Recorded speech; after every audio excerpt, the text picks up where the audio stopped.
English with Sunny. Welcome back to the English Boost podcast, your cozy place to learn easy English through real-life conversations and learn how to protect your peace and your time. Hello, everyone, wherever you are right now. Exactly. We always like to guess what you're up to.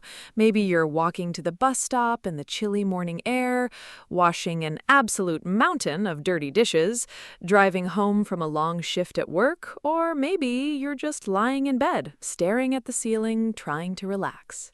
Or maybe you're currently hiding in your bathroom because you just agreed to do something you really don't want to do, and you're wondering, why did I say yes to that? Oh, that is very specific, Cris. Are you projecting? And by projecting, I mean, are you talking about your own life right now? Listen, I had quite a weekend. A very, let's call it, an educational weekend. Do tell. Well, before I embarrass myself, I just want to remind everyone listening that this is a B1 and B2 level podcast. That means we speak naturally, but not too fast. Right, and there's absolutely no pressure here. You don't need a notebook, you don't need a dictionary. If you hear a word you don't know, don't panic. Just keep listening. You'll pick up the meaning from the context. And we always have our calm word tour at the end of the episode to review the tricky vocabulary. Exactly. So grab your coffee, your tea, or your tap water, and let's get into it. Sunny, you asked about my weekend. I did. You look exhausted. I am. Let me introduce a word before we even start. The word is people pleaser. A people pleaser is someone who cares so much about making other people happy that they ignore what they need themselves. A very common habit. Yes, well, I'm a recovering people pleaser, but on Friday night I had a relapse. My neighbor, a guy I barely know, by the way, knocked on my door at 8 p.m. He asked if I could help him move a sofa on Saturday morning. Oh, no. Now, Sunny, what I wanted to say was absolutely not. I've been working all week, and my plan is to become a human burrito in my blankets. But what did you actually say? I said, sure, I'd love to. What time? Oh, Cris. I know, I'd love to. Who loves moving a sofa? Nobody. But the words just fell out of my mouth. I didn't want him to think I was a bad neighbor or lazy or unhelpful. And how did Saturday go? It was a disaster. It wasn't just a sofa. It was a sofa, a giant wooden dining table, and roughly 40 heavy boxes. And he lives on the 4th floor. No elevator. Oh, Cris. My back hurts, my knees hurt, and worst of all, my pride hurts, because I spent my entire Saturday doing something I dreaded, meaning something I really didn't want to do, all because I couldn't say a tiny 2-letter word, no. And that is exactly what we're talking about today. How to say no without feeling guilty, because I think so many of us struggle with this. We say yes to extra projects at work when we're already overwhelmed. We say yes to social events when we desperately need a night alone. We say yes to helping strangers move 40 heavy boxes up the stairs. Right. And the thing is, when we do this, we end up feeling resentful. To resent someone means you feel angry and bitter towards them because you feel forced into a situation. But really, the person we're angry at is ourselves. Exactly. I was carrying this heavy box of books, sweating, looking at my neighbor, and I was so mad at him. But honestly, it wasn't his fault. He asked a question. I had the power to say no. I just didn't use it. Let's break this down. Why is it so hard to say no? Why do we feel that immediate rush of guilt? Let me explain the psychology a little bit, because I think understanding it helps remove the shame. Please do, because I feel very silly about the sofa incident. Well, historically, going back thousands of years, human beings survived by being a part of a group, a tribe. If you were rejected by your tribe, you wouldn't survive on your own in the wild. Right, the tigers would get you. Exactly. So our brains evolved to prioritize social harmony. Saying no feels like a conflict, and to our ancient brains, conflict means rejection, and rejection means danger. Wow. So when my neighbor asked me to move the sofa, my brain thought, if you say no, the tribe will hate you and a tiger will eat you. Basically, yes. Your brain was trying to protect you. So I want everyone listening who struggles with this to hear me clearly right now. You are not strange. You are not broken. You are just human. I actually really love that. It takes the pressure off. I'm not weak, I'm just biologically programmed to want people to like me. Exactly. But we don't live in the wild anymore. Saying no to a coffee date or an extra assignment isn't going to get you kicked out of the tribe. True, but it still feels bad in the moment. It feels like you're letting someone down. I like to think about personal energy like a bank account. Let's use a metaphor. Imagine your energy, your time, and your mental health are all money in your personal bank account. Okay, I like money. Giving money to friends, family, and good causes is wonderful. But what happens if you just keep giving it away to everyone who asks? You go broke. The ATM screen says insufficient funds. Right. Insufficient means not enough. You have insufficient funds. And when you reach zero, you burn out. Burn out is a great phrasal verb. It means you become completely exhausted physically and emotionally from working too hard or doing too much. Oh, I've definitely been burned out. You just feel empty. Yes, so when you say no to someone else, you're actually saying yes to yourself. You're protecting your bank account so that you have enough energy for the things that truly matter to you. That makes a lot of sense, but in the moment when someone is standing right in front of you, like my neighbor, it's so hard to think about bank accounts and ancient tribes. You're just put on the spot. On the spot, that's a great idiom. It means you're forced to make a decision or answer a question immediately under pressure. Yes, I was on the spot. So how do we handle that? How do we actually form the words and say no without sounding rude and without going home and feeling terribly guilty for the rest of the day? Well, I actually have a very practical method for this. It's a 3-step framework. I call it the graceful no. Graceful, meaning elegant, polite, and smooth. I definitely need this. My no is usually either a panic-induced yes or a very awkward, stammering excuse. Right. We want to avoid making up fake excuses. You don't need to lie and say your dog is sick or your car broke down. The graceful no is honest, kind, and firm. Okay, I've got my imaginary notepad ready. What's step one? Step 1 is the cushion. Like a pillow on the sofa I just moved? Kind of. A cushion softens a blow.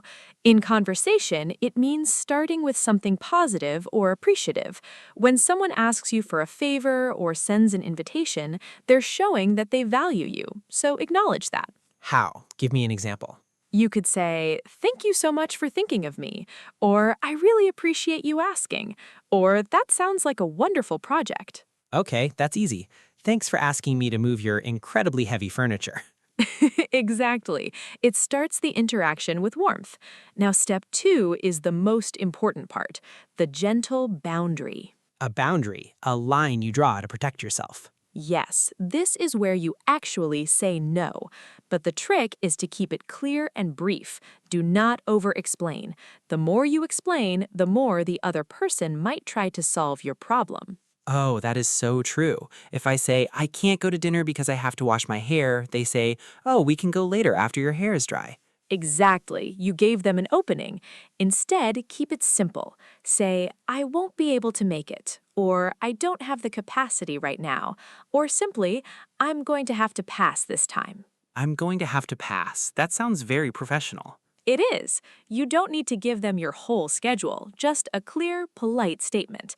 And then we move to step 3, the alternative. The alternative, offering a different option. Yes.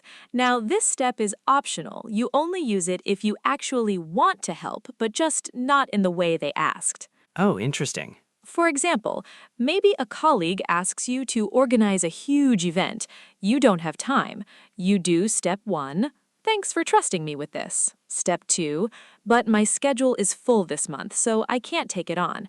Step 3, however, I'd be happy to share the contact list of caterers I used last year. Wow, that is some Campylobacter smooth. You said no to the big stressful thing, but you still offered a tiny bit of help. Exactly.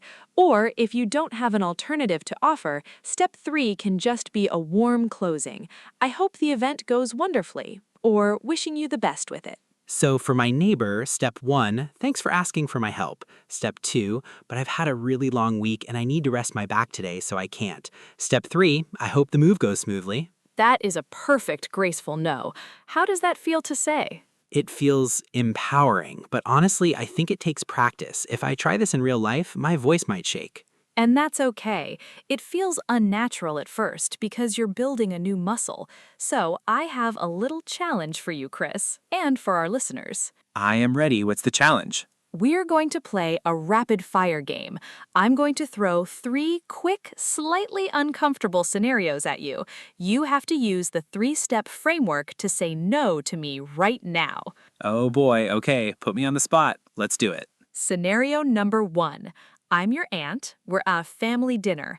I say, Cris, I made this giant chocolate cake just for you. You have to eat this massive slice right now, but you're completely full and your stomach hurts. Go. Let me think. Step 1, the cushion. Auntie, that cake looks absolutely amazing and thank you for making it for me. Step 2, the boundary. But I'm so full from dinner I couldn't possibly eat another bite right now. Step 3, the alternative. Could I take a slice home in a container to enjoy with my coffee tomorrow morning?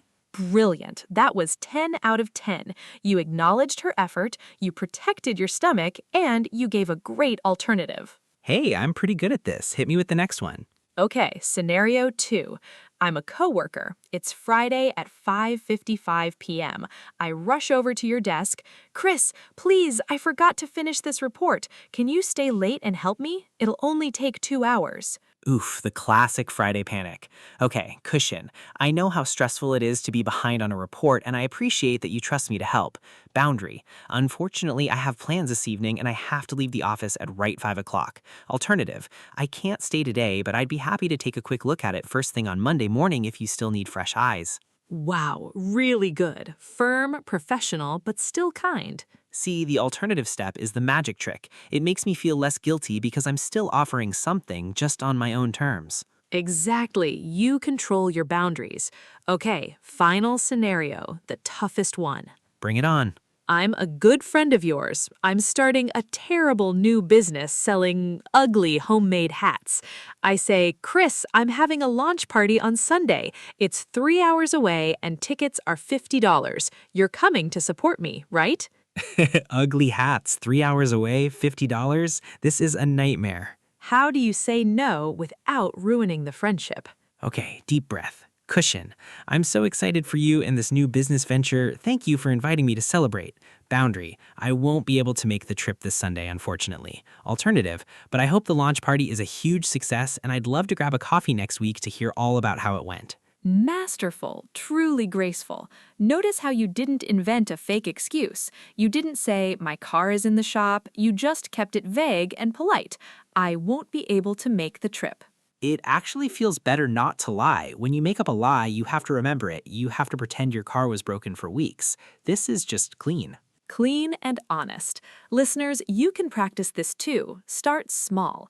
Say no to a store clerk offering you a loyalty card you don't want. Say no to an extra side dish at a restaurant. Build the muscle. Don't start by saying no to your boss on a major project. Start with the small things. Exactly. Protect your energy bank account.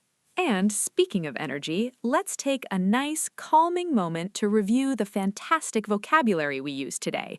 It's time for the Calm Word Tour. My favorite part of the episode. We covered some excellent B2 level words today.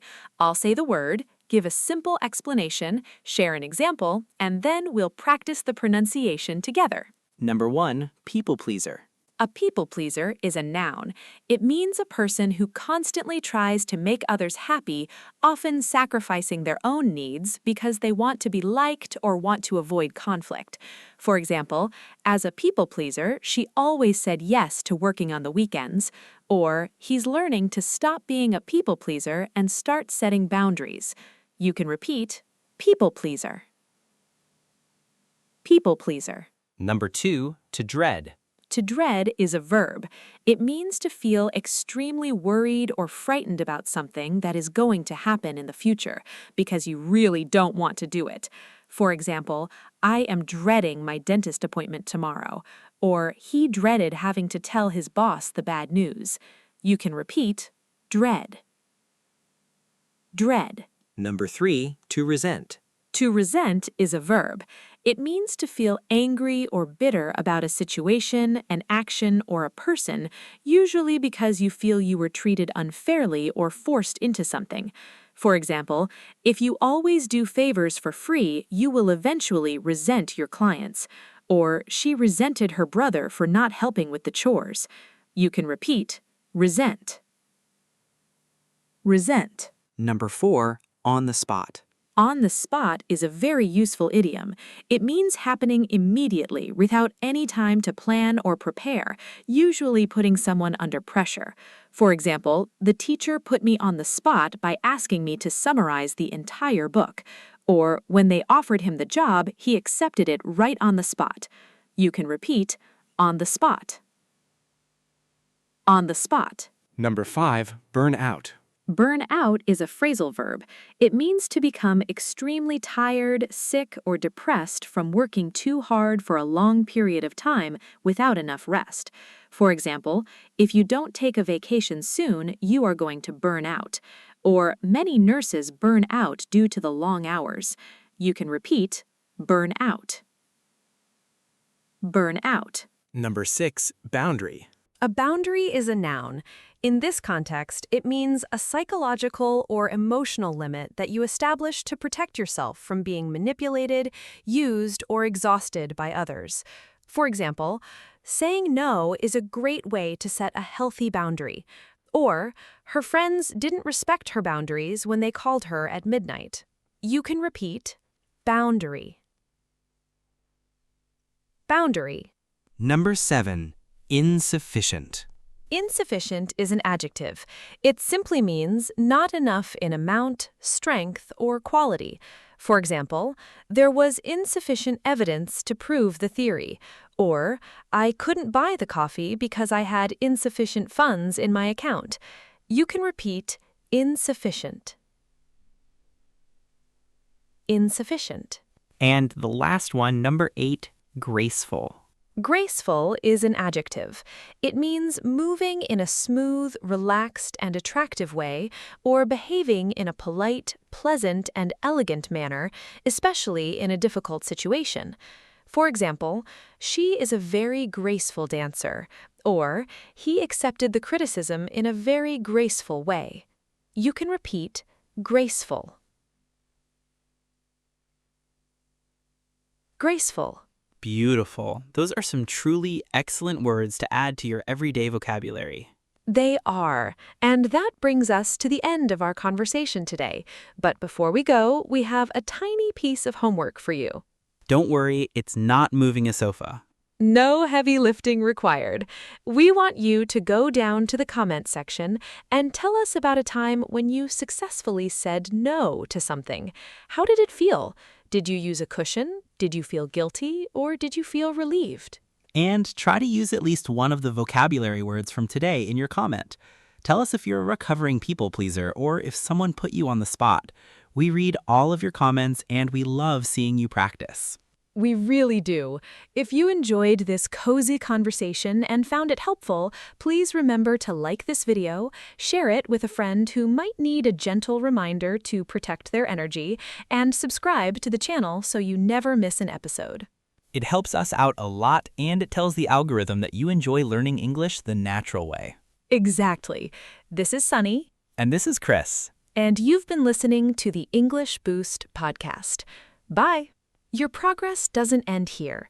To continue advancing your English skills, click on the next video or check out the additional ones we've thoughtfully selected for you.